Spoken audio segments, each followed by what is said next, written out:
There were vice presidents at Meta that would call me and wish me happy birthday. The wife of Mark Zuckerberg gave over $1 million to our charity. So I saw myself as a protected person. Your followers is different than others, so they took you as a target. He says, Shaun, there are both corporations and governments that are asking Meta to remove you from the platform. My account was one of the 3 most shared accounts in the world. If losing Instagram played even a small role in me becoming a Muslim, I'm glad I lost it.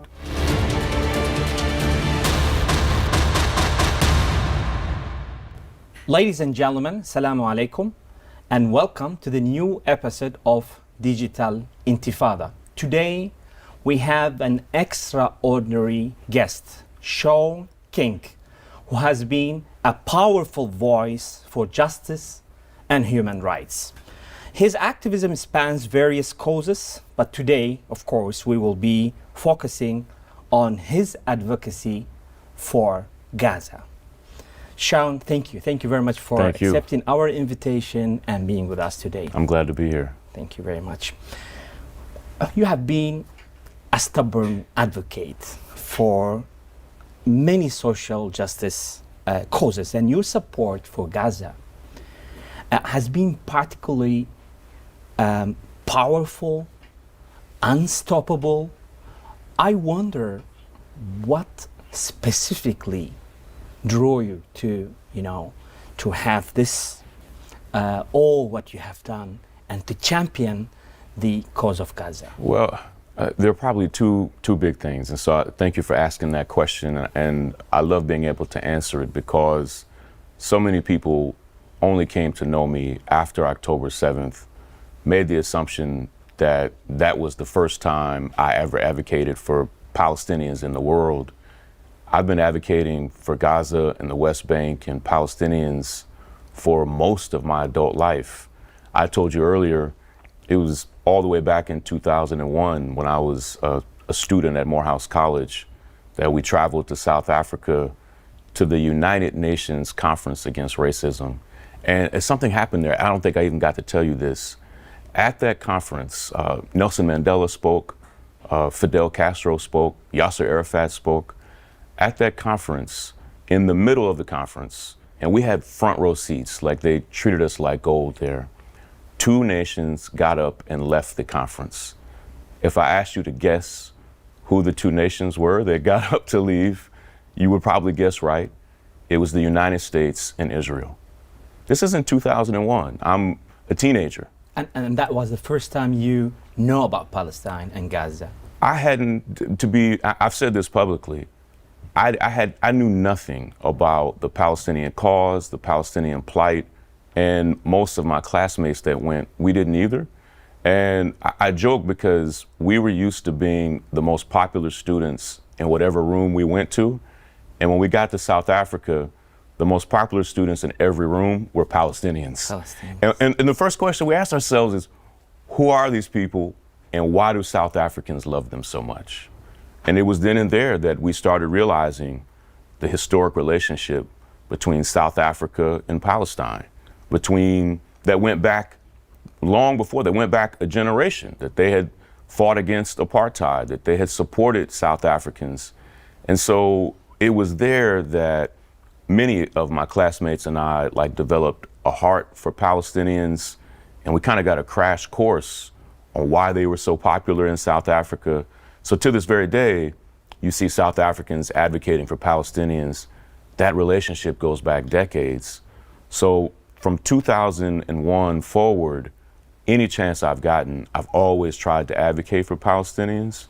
But today, for me to put the effort and energy that I have into advocating against this genocide, it really comes out of my personal relationships with Palestinians. Some of my very best friends in the world are Palestinians. Before October 7th, I had friends living in Gaza. I still have close friends living in Gaza, living in the West Bank. So for me, it was personal.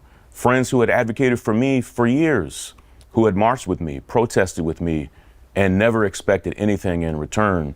Palestinians who showed up for African Americans fighting against police brutality or mass incarceration.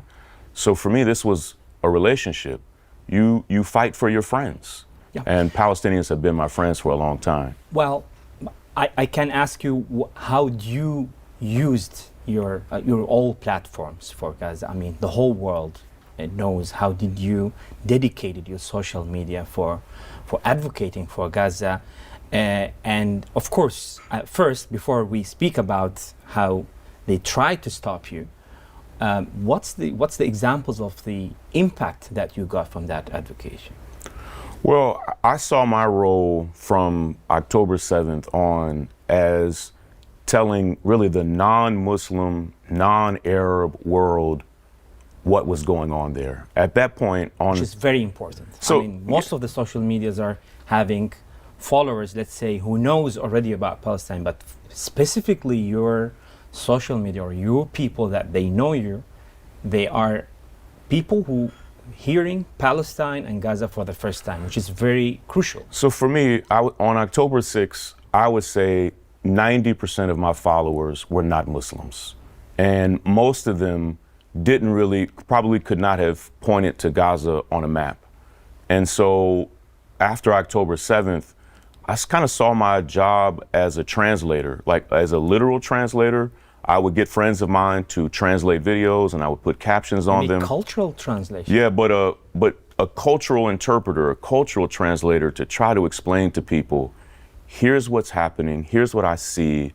And I would try to put it in a language that anybody could understand. If it was, I have kids that follow me on social media, I have elders that follow me, and I wanted people, no matter what their religion or background, to be able to say, I didn't understand that. And so I saw my role as informing people that normally would get their news from unreliable places when it comes to Gaza, to inform them in a way that they never were. And I saw my job as pointing people to people in Gaza and the West Bank that they should follow. So, hey, let me explain to you what you see, but also please follow this woman, please follow this man. And so I think my biggest pride before I was banned from Instagram was helping, hundreds of Palestinians grow their base. And today, most of them are still on the platform and are able to advocate for themselves, which still gives me great joy. So they couldn't stop you basically by banning. But speaking about the ban and how did they gradually ban all your platforms, I think not only Instagram, but many websites and other social media platforms that you were active on it, and I can see that the thing that you mentioned is very important, that mention others so they can continue even if you are not there. But again, did they stop you? I mean, you lost millions in a second, and then you suddenly, Shaun King is not there anymore. It has two sides. The followers' side, people that were hearing from you, and your side. Of course, the other side where you, like when people that are continuing now to share about Gaza and raising the awarenesses, and they knew you through you, but I'm very curious to know your side. How do you continue? What do you do? Is that the end of your advocates on social media? And how do you go from there? So I have to be very honest. It was a really effective strategy to ban me from the platform. And I had put so many of my eggs in the Instagram basket, if you will, that it was the main platform that I used. And so and that wasn't just since October 7th. For years, I poured my heart and soul into developing a community there. And I had ignored almost every other platform. And so I hadn't really grown my base. I had millions of followers on other platforms, but I wasn't really using them. And so to ban me from this platform, Instagram at that time was really the primary place people were able to tell stories about what was happening in Gaza. So it did hurt me. It hurt me personally.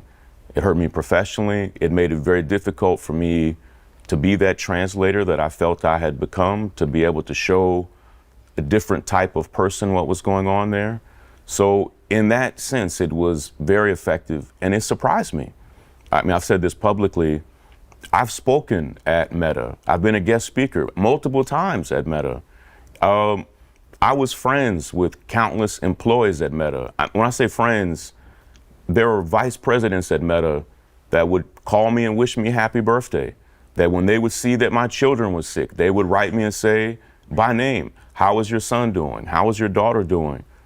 The wife, they are on the board of these well, platforms. The wife of Mark Zuckerberg gave over $1 million to our charity.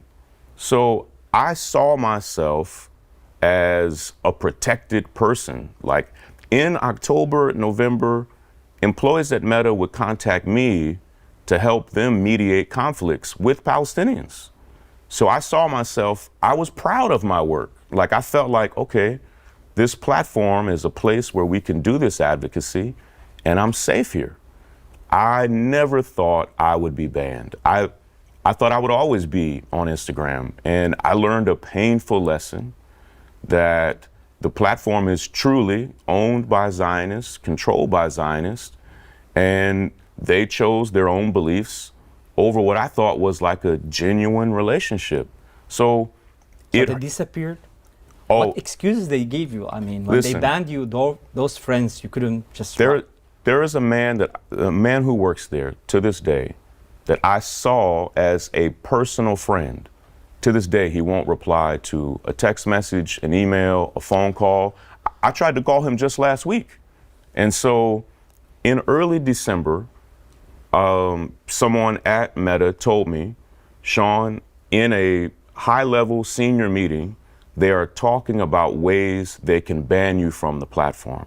And I posted this. As soon as I got off of that conversation, I didn't say the person's name, but I said, this is happening. Yeah, senior executive at Meta. And here's what he told me. He said, Shaun, they're trying to tie you somehow to terrorism so they can justify banning you from the platform. And here's what he said. He said, Shaun, there are both corporations and governments that are asking Meta to remove you from the platform. And I still didn't think it was going to happen, though. That's return us to the question of you are not the only person who have millions of followers. Many advocates for Gaza, for Palestine, at the time and still going on, having millions.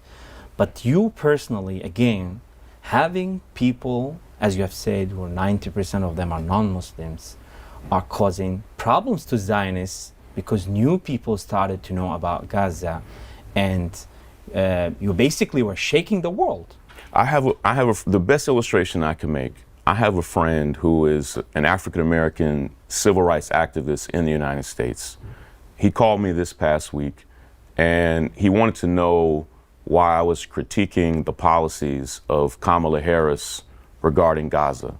And I asked him, I said, before you and I argue about this, I said, please just first tell me, honestly, what do you know about Gaza? And here's what he said to me. It was so instructive.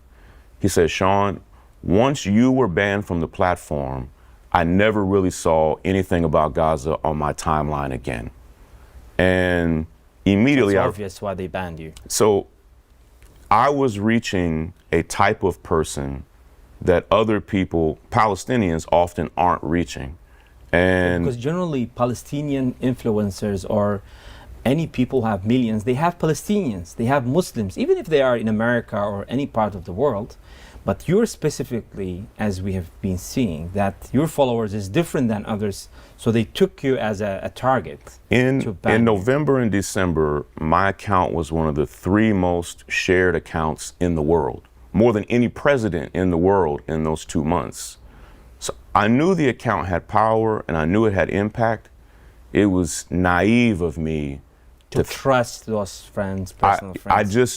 I didn't think it would happen that way. Do you think that this Muslim world or the Ummah in general needs a solution for this? I mean, this is a dead end for anything that you want to do, and then suddenly they can't stop you because they own these platforms. Well, what we've learned is painful, and it's something that African Americans in the United States have been talking about. When you not only don't own a platform, but you're not even having representation on the board of that platform, they can make a decision against your best interest any day they want. Right now, there are virtually no Muslims on the board of any major tech company. And so, not only are there not Muslim vice presidents or CEOs or owners or major shareholders sometimes, it's not about Muslims as well. Even the African Americans are not represented there. have almost no representation. And so we have to ask ourselves, one, either how do we have more representation at these companies, or how do we build companies that may be meant for everybody where we still have greater ownership and representation? Because at any moment, we can be removed from any of these platforms or suppressed on any of these platforms. And what we've seen is there's virtually nothing you can do about it.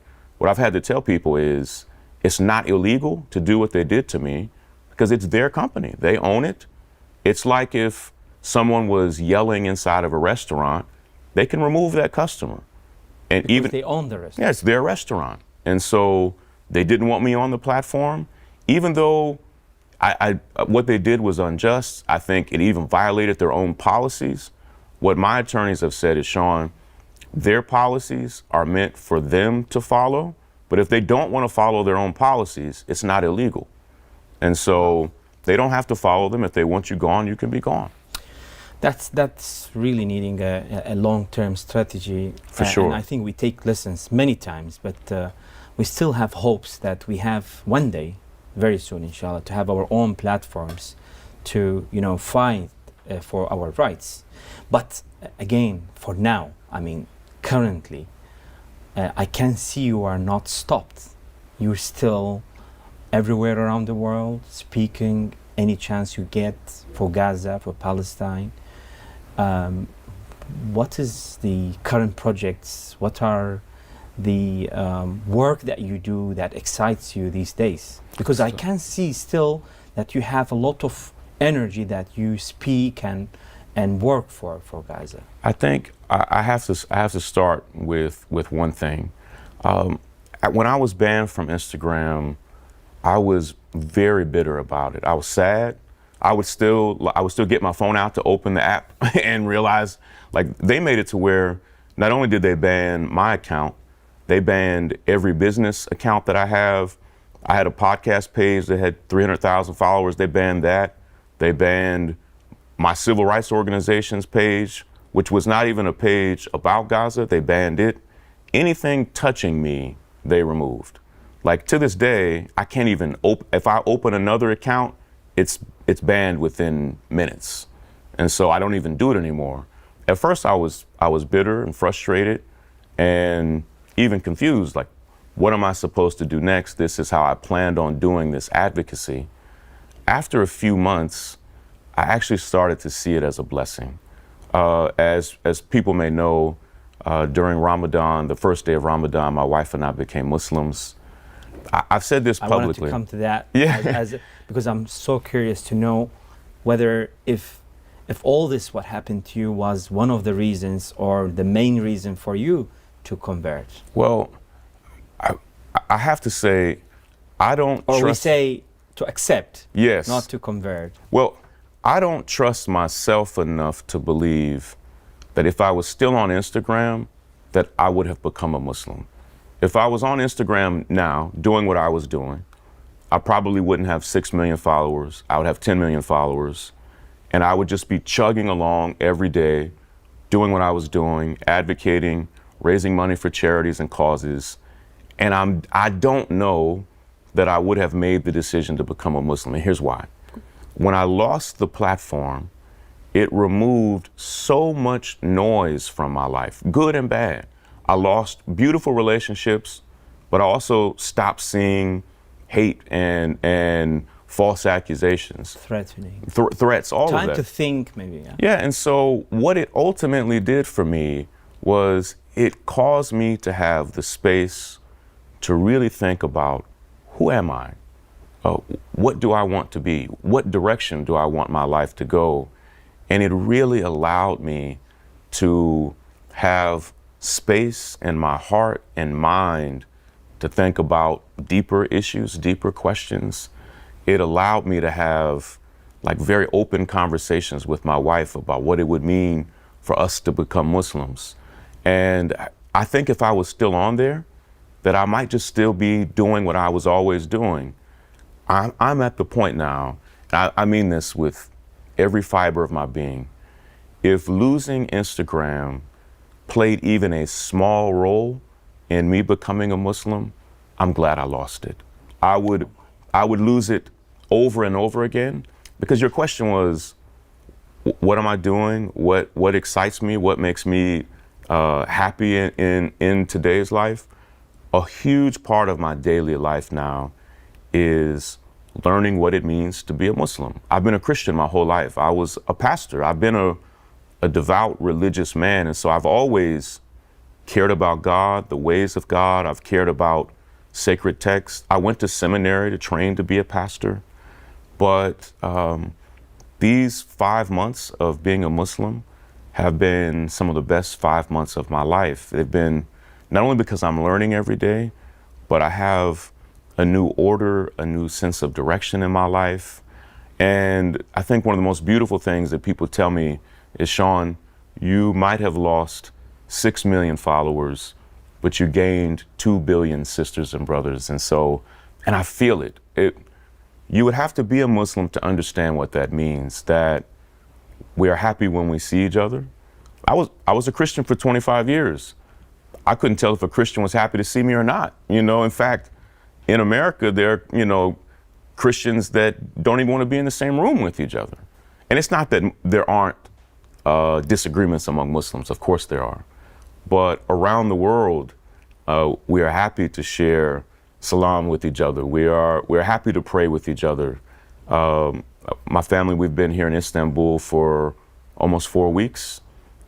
It's hard to communicate to a non-Muslim how beautiful it is. For me, I don't speak Turkish, I don't speak Arabic, to be able to go into a mosque, into a masjid, and pray with 1,000 people who don't speak the same language as me, but we share the same prayer, we share the same posture.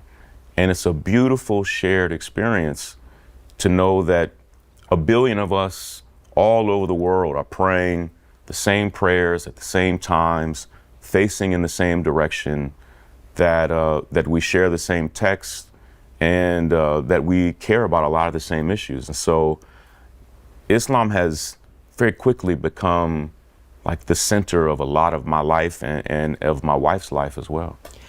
How that reflected on your advocacy now? Now, like after you are now a Muslim, I'm sure that you have different reactions from your own community, from different Muslims around the world, and how you relate now this new life with the advocacy, especially for Gaza.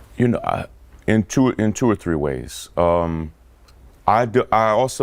don't know that I'm completely confident. In fact, I wouldn't say I don't know.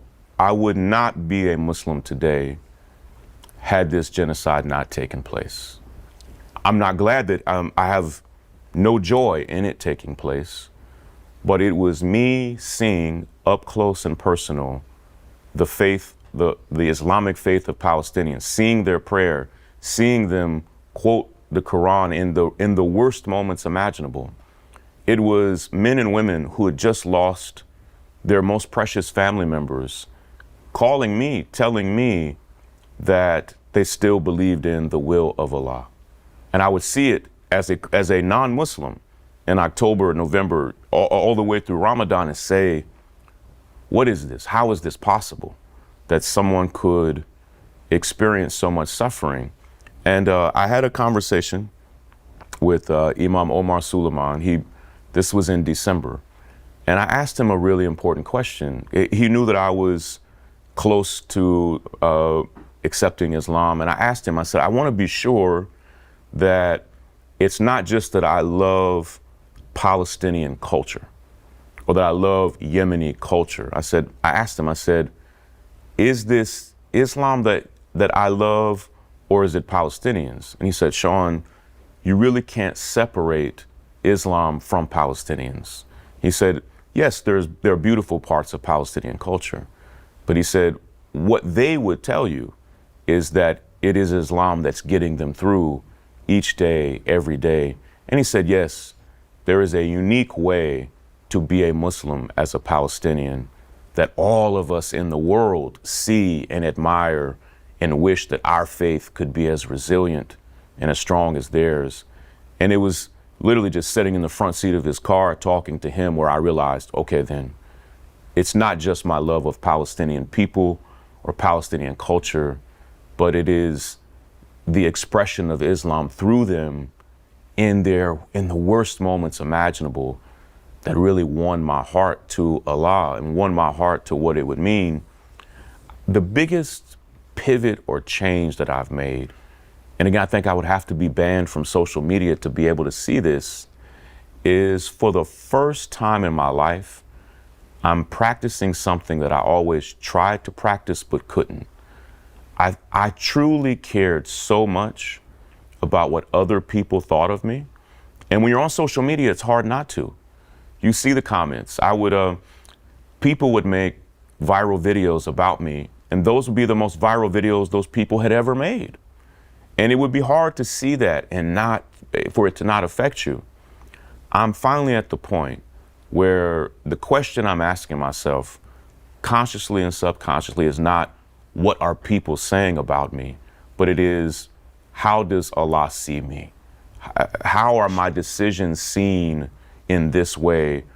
Am I honoring God with the decisions I make? And so now my advocacy is not around, will this post be engaged? Will this post get likes or comments or shares? Or even, will this change the way the world sees an issue? It is to say, is Allah pleased with what I'm doing? And so it's not that my advocacy has changed, but how I see it has changed. It's given me more courage, where now I'm not worried if I'm popular or not. Now, I don't want to lie and say I don't care at all about I care about what you, as my friend, I care about what you think of me. I care about what my wife thinks of me. But beyond that, I primarily want to ask myself, does this honor Allah? And if it's popular, unpopular, if it's viral or not viral, it doesn't matter to me. MashaAllah. I can listen to these stories for hours and hours, but the program has, Sure. time, Yes. and I can't, finish it without asking you a message to people, to young people who are willing to do stuff, but they don't know where to start, or a lot of people, they do stuff, but they don't know whether they are on the right way or how to have the courage to continue and, to have that courage that you have it after all what you have been facing last few months. There are maybe three things that I would encourage people to do that I try to do on a daily basis. One, just regarding Gaza and Palestine in particular, do everything you can to support men and women in Gaza, in the West Bank. Follow them, support them, comment on their posts, and if you can, be their friend. Encourage them in direct message. Pray for them. Support them if they ask for your support. Like, relationships are essential for me and for others, and so do everything you can to support the men and women there. None of us know, we're at almost 300 days as we record this into this genocide. I didn't think it would last for 30 days. I definitely didn't think it would last 100 days. I still remember when we were saying it's almost 10 days of genocide. This Right. should stop. And I can't believe that it's almost, as you said, 3 I remember when they crossed 100 kids who had been killed. I never thought it would get to 500. Now we've really lost count after 15,000 kids. So do everything you can to support Palestinians, not just in Gaza. Boycotting and Yes, rallies yes. And any voice that you can do. Right? Secondly, find out what you can do where you live. If you're a college student, not just protest on your college campus, See if your college is invested in these arms companies. See if they're invested in companies that we should be boycotting. Any day now, even Netanyahu has announced he believes he's going to be charged and a warrant issued for his arrest by the International Criminal Court. It is ethically wrong to be invested in a nation that has been charged with war crimes. And so see that your university or that your corporation, your job, or your investments at your place of employment, are they investing in these arms companies? And people are shocked when they find out actually they are. Why? Because they're profitable. These companies are making the most money they've ever made because the United States, the United Kingdom, Germany, and other nations are investing billions of dollars into arming Israel. So just see what you can do where you are. Lastly, just begin to understand that this is something that we're not going to be working on for a few more months or even a few more years. Experts have said it will take 15 years just to remove the rubble. This is a commitment all of us need to say, I'm committed for the rest of my life to these people and to this place. That's a commitment I've made. And once you've made that commitment, this is a lifelong commitment for me, you'll see your role differently. You'll see your place differently. And just be open to new projects and new ideas.